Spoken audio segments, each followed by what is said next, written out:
Hi everyone, today we're going to talk about the scientific method.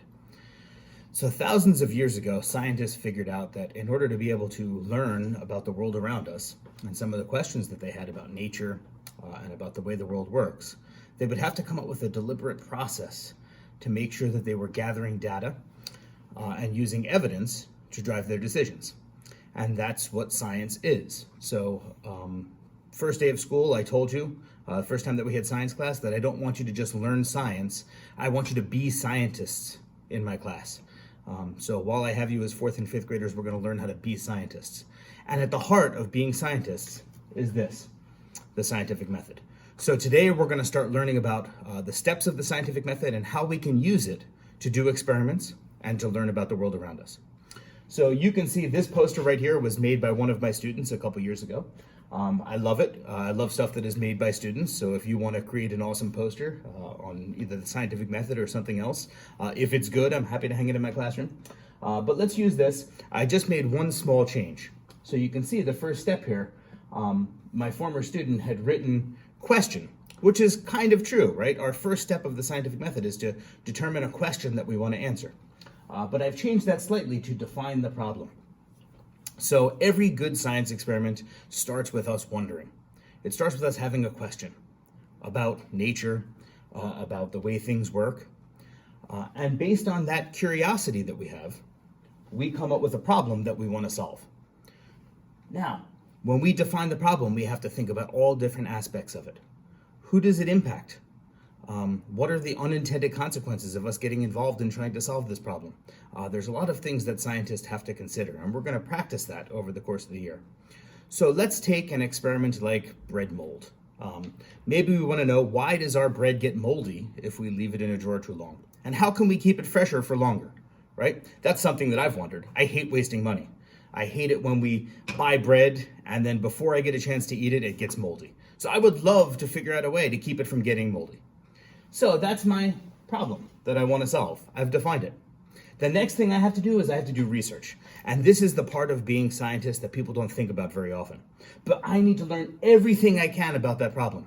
I need to learn about what bread mold is, what causes it, what experiments have other people done before, what research is already out there. Because being a scientist isn't just mixing things together. A large part of it is figuring out what other scientists have already learned.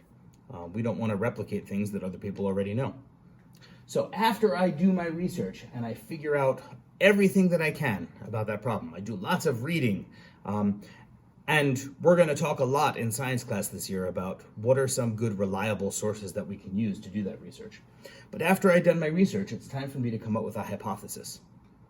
A hypothesis is a scientific guess as to what you think will solve that problem. Okay. Now, what's really important about that hypothesis is it has to be testable. We have to be able to test to see if we're correct or not. It can't just be a wild guess. It has to be a guess based on our research, right? So in the bread mold experiment, I can't just think, well, maybe I'll just dump water on the bread and that'll work. That's not based on my research. I have to look at all of what I learned. I have to go back and read all of my notes, and based on that, come up with a good guess as to how I can solve the problem. That's my hypothesis. After I have a hypothesis, it's time for me to figure out exactly how I'm going to test it. And a large part of that testing is gathering data, is measuring. Measurement is a huge part of being a scientist. So we're going to have to get really good at measurement. We're going to have to understand the difference between measures of length, like millimeters and centimeters, measures of temperature, like degrees Celsius, measures of weight, like milligrams and kilograms. And if you notice, all of these measurements that I'm telling you are part of the metric system, because as scientists, we use the metric system. You've learned in your math class already the base 10 system, how every place value position is 10 more, 10 times bigger than the one that comes before it. Well, the metric system is a base 10 system. Everything is based on the number 10. It makes it much easier to use and much easier to measure. So everything we do in science class this year is going to be based in the metric system. So we're not going to measure in degrees Fahrenheit. We're not going to measure in ounces or pounds. When we measure, we're not going to use inches or feet. Everything we use is going to be metric. And so we'll have some practice with that metric system as well. But the important thing is, when we're developing our procedure, when we're figuring out how to test our hypothesis, we're figuring out how we're going to measure as well. Hi, folks. I'm interrupting the video because I noticed a couple of things that I didn't quite phrase in exactly the way that I wanted to. And I want to make sure that you really understand and that I'm doing a good job as a science teacher in making sure that, that you understand the scientific method well. So right now we are talking about our procedure. And the reason we develop a procedure, a list of steps, is to figure out how we're going to take measurements, how we're going to carry out our experiment, and how we're going to collect data that show whether or not our hypothesis was supported. And it's important to understand that in one experiment, we're not going to be able to use data to prove whether or not our hypothesis was correct. There's a difference between proof and support. So in one experiment, we're going to be able to collect data that will either support our hypothesis or won't. Maybe they don't support our hypothesis, but they're not going to be able to prove anything, the data that we collect, and that's important. So proof is a really high standard. It takes the same experiment being done over and over and over again by many scientists and people checking your work and it being published in journals to even get close to that level of proof. We're not going to be able to do that here, but we can certainly do science experiments that give us data that will either support our hypotheses or not support them. In our procedure, and it should be written in steps. Step 1, gather all of your materials. That should always be step 1. Step 2, do this. Step 3, do that. Our procedure should be so good, and we're going to practice this, should be so good that someone else can follow it even if we're not there. We need to explain it exactly, step by step, what should be done. So once we have that procedure, it's time to do it. We're going to follow those steps. Okay, you're going to go through that step-by-step process. And remember, that procedure should be so good that someone else can do the exact same experiment just by reading your notes, just by reading your procedure. And as we do that experiment, of course, we're going to collect data. We're going to do that measurement that we planned on. When we're observation, that's collecting that data. So some of that data is going to be what we call quantifiable. Quantify means numbers, so some of it is going to be measurements, and other times we're going to observe with our senses, with our 5 senses.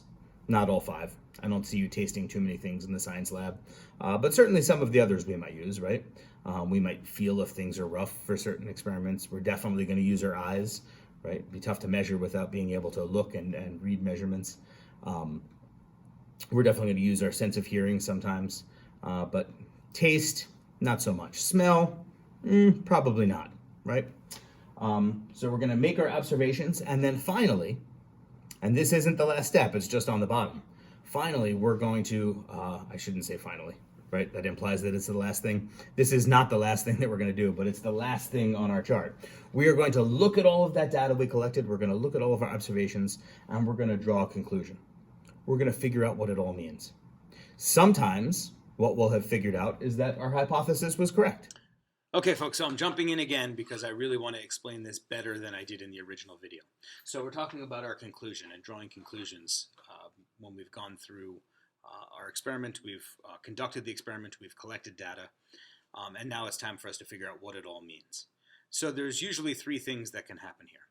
One, we're going to look at all of that data in our notes and we're going to say, okay, this data supports our hypothesis. What we said in our hypothesis is supported by the data. It looks like we're on the right track. A second thing that might happen is that you might look at the data and say, whoa, that hypothesis, this data looks like it is showing that my hypothesis is not supported. There's nothing here that supports what I had guessed before. And that's okay, right? That happens. We learn either way. But the third thing that often happens is that the data doesn't really show either of those things. Something looks crazy and wrong, right? Like we expected that bread would get moldy after a week, and the bread, right, like it's just turned to gook. Well, you know, I can't really measure whether there's mold there because it's not moldy or not moldy, it's just goop, right? Well, something went wrong there. I need to redo the experiment. So sometimes you're going to get like results that neither support nor don't support the hypothesis, and it just means, all right, I have to redesign this experiment and do it again. So either your hypothesis will be supported, your hypothesis will not be supported, or you're going to have to look really critically at your experiment and say, okay, how can we change this and do it again so that we get the kind of data that we need. I'm telling you that there's 3 different options is because, like I said, conclusion is not our last step. It's just our last step in this iteration of the process, of this iteration of the method. Drawing conclusions is really important, and it's also one of the hardest things that we're going to have to do, because as 4th and 5th graders, we like everything to be simple, right? We like to be able to just read the answer. But science doesn't work that way. Sometimes science is messy and murky and you're not really sure, right? That's why scientists run the same experiment over and over and over again. So, using this scientific method, we're going to do some experiments this year.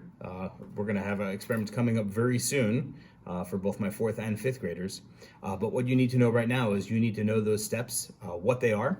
You need to know what all of these different words mean, and you need to be able to put them in order correctly. So, step 1, define the problem. Figure out what it is what's the problem that you're trying to solve. Step 2, do some research. Do lots of research. Figure out everything you can about that problem. Step 3, based on that research, come up with a guess on what you think the solution to that problem is. That's your hypothesis, step number 3. After you have your hypothesis, you're going to develop a procedure. A procedure is a list of steps that tells you exactly how we're going to test the hypothesis and how we're going to measure. Then we're going to do the experiment, right? That's step number 5. We're going to do the experiment. As we're doing the experiment, we're going to be taking observations. So those kind of go hand in hand. It's listed as number 6 here, but those are going to happen at the same time. We're going to make observations, both measurements and other observations with our senses. And then we are going to draw a conclusion. As scientists, I love you as my students. I care what you think, but I don't care what you think when we're doing science.